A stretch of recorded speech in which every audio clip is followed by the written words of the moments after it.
Coba perhatiin ya. Ini ayat yang paling senang saya baca. Dari dulu, dari kecil saya suka baca ayat ini. Surat Toha ayat 14. Malam tadi juga kayaknya saya baca ayat ini.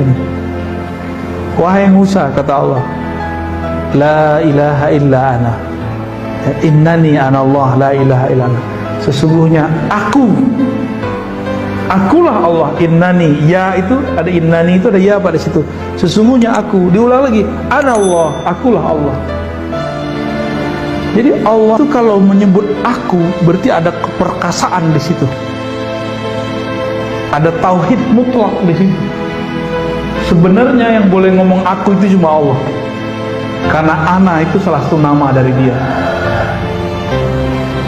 Dulu Buya Hamka tuh nulis, sebenarnya kalau kamu mengatakan saya, aku, kamu sudah mencuri, kamu sudah memakai salah satu dari nama-nama Allah. Itu Buya Hamka tuh, Pak. Cakep juga Buya Hamka, emang dia sufi juga tuh. Karena ayahnya sufi, kakeknya sufi.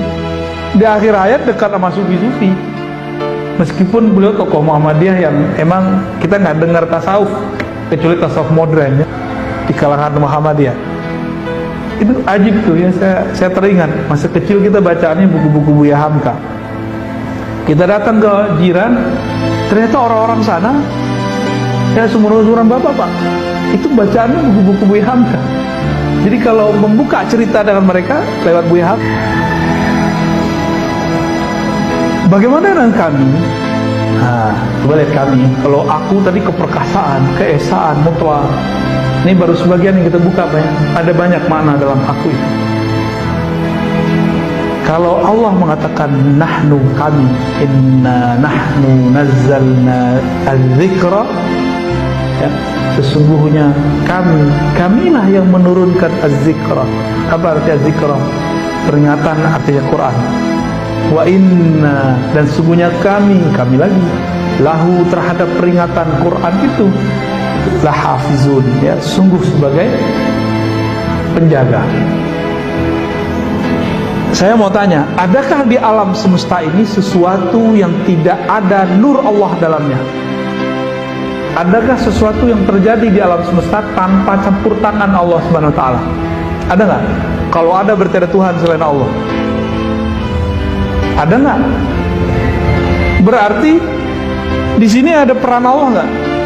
Walaupun zahirnya manusia yang buat. Di sini suara yang sampai kepada Bapak itu kan karena kita dekat, dalam hitungan detik, bahkan sebelum 1 detik udah nyampe. Tapi kalau jauh suaranya menggema baru nyampe kan di sana, telat nyampenya. Kita kalau dengerin petir, yang nyampe duluan cahaya atau suaranya? Cahayanya, karena kecepatan cahaya beda dengan kecepatan gelombang suara. Beda, Pak. Allah Subhanahu wa taala ada nggak? Jadi siapa sebenarnya yang menyampaikan suara ini kepada Bapak? Itu bukan saya, Pak. Allah yang nyampein. Masuk nggak? Maka sama siapa yang nonton lewat YouTube, lewat Facebook, dimanapun berada, itu yang menyampaikan itu Allah, bukan si Facebook itu, bukan si YouTube. Allah yang nyampein. Lewat. Apabila Allah melibatkan perbuatannya, maka dia mengatakan kami. Paham? Kita ini, alam semesta ini perbuatan Allah. Apabila dia menyebut perbuatannya, dia sebut kami. Maka dia mengatakan keesaannya dalam perbuatannya, disebut tauhidul af'al. Tauhid dalam perbuatan. Terbersit sedikit saja, Pak. Bapak ini, antum ini berpikir apa yang dipikirkan? Ada pergerakan di alam semesta, 1 biji zarah saja, itu bukan campur tangan Allah, musyrik langsung. Gawat nggak? Paham ya? Nggak ada. Bukan berarti kita fatalis, enggak. Kita sedang ingin menguji tauhid kita. Kira-kira seperti itu, Pak. Jadi keyakinan kepada Allah itu harus benar-benar bulat, sebulat-bulatnya, Pak. Nggak boleh sumbing dikit, nggak boleh. Sumbing dikit syak, nggak diterima oleh Allah SWT. Maka niatkan kita ngaji ini memantapkan keyakinan itu. Yang keyakinan ini Bapak nggak dapat dengan sholat 1000 rakaat, itu maksudnya. tafakur sesaat lebih afdol daripada ibadah 1000 tahun, ibadah setahun. Kenapa? Dengan mengaji begini, pola-pola berpikir yang mantap, yang sahih tercipta nggak dari tadi? Tambah yakin nggak beragama? Tambah yakin nggak beropini?